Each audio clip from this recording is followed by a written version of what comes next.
Continuing where we left off on page 120, working with exponents, and we're looking at number 13. So number 13, it asks us to evaluate the power. So evaluate, we're actually going to work it out. So 7 to the third power, our base is 7, and that exponent says we need 3 of those. So we're going to do 7 times 7 times 7. So we work this out, we can do 7 times 7, we probably know is 49, and then 49 times 7, we can work that out, which is 343. So 343 would be our answer for number 13.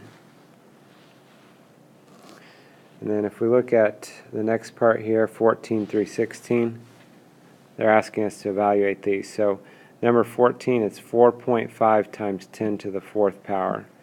Again, 10 to the fourth power, it's like 10 times 10 times 10 times 10.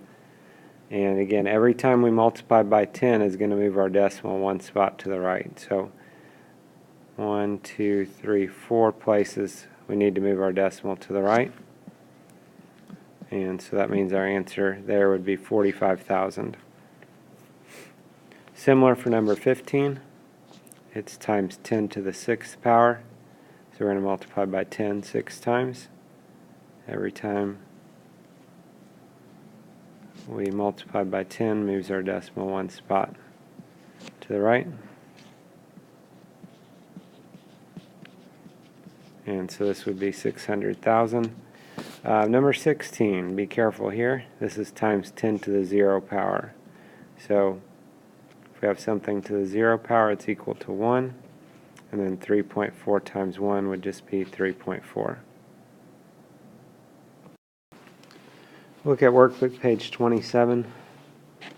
The first set asks us to write the base number for each expression. So all we're doing is recognizing what the base is. So number 1, our base would be the 5. Number 2, our base would be the 1 2/10. Number 3, the base would be 1/3. Number 4, they are wanting us to write the exponent for the expression. So if we have 7 times 7 times 7 times 7, that would be equivalent to 7 to the fourth power. And it's just asking what our exponent is. So the exponent would be the 4. 5 is already written in that notation, so we can just look at that and tell that 8 would be our exponent. And then number 6, if we look at this, we have 5/10 is being multiplied by itself 3 times, so that's like 5/10 to the third power. And so actually 3 then would be our exponent for that problem. Number 7 asks us to write the power as repeated multiplication and evaluate. So 3 to the fourth power would be 3 times 3 times 3 times 3. So 3 times 3 is 9. And then 9 times 3 is 27. And then when you work this out, 27 times 3 would be 81. Again, you'll probably need to work that off to the side. Again, since it says evaluate, we've got to work these out.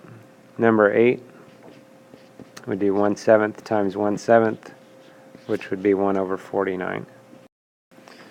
The next set here, they're asking us to evaluate these. Obviously, in order to evaluate those, we would want to write it as multiplication first and then work it out. So for example, number 10, we'd write that as 1/4 times 1/4 times 1/4. Remember, with multiplying fractions, just multiply straight across. So 1 times 1 times 1 would be 1. 4 times 4 is 16 times 4 is 64. So 1/64.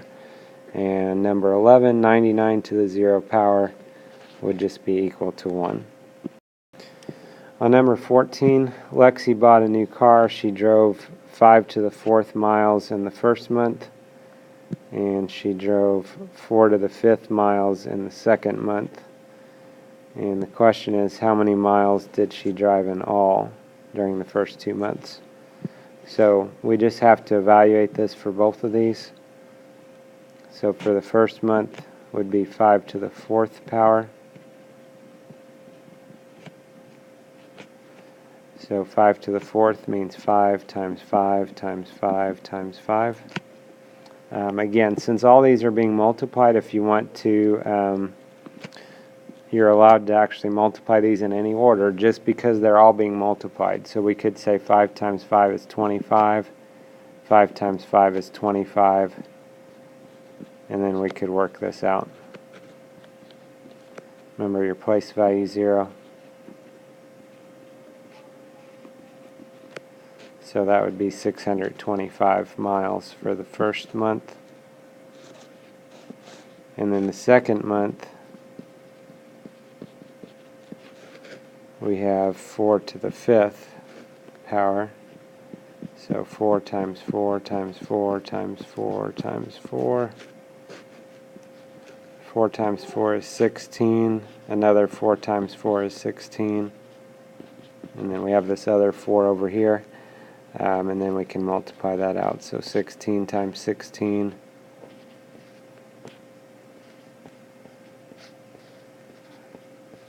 is 256. And then 256 times 4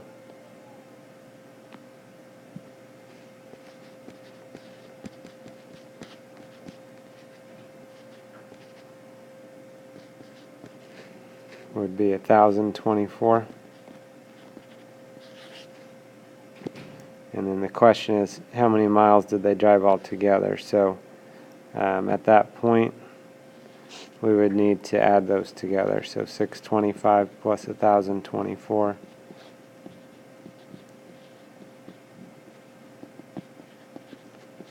So altogether, 1,649 miles. If we look at number 19, what is the value of 1 to the 102nd power?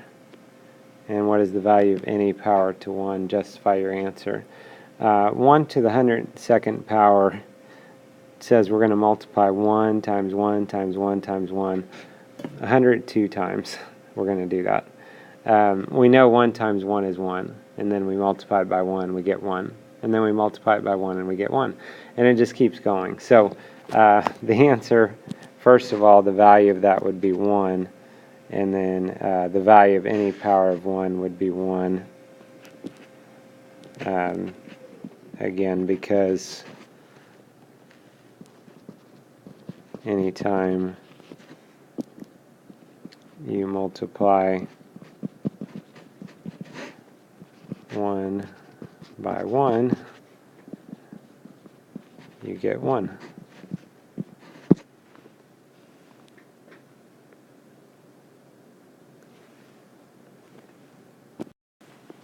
So this gives you an idea of how to work with bases and exponents.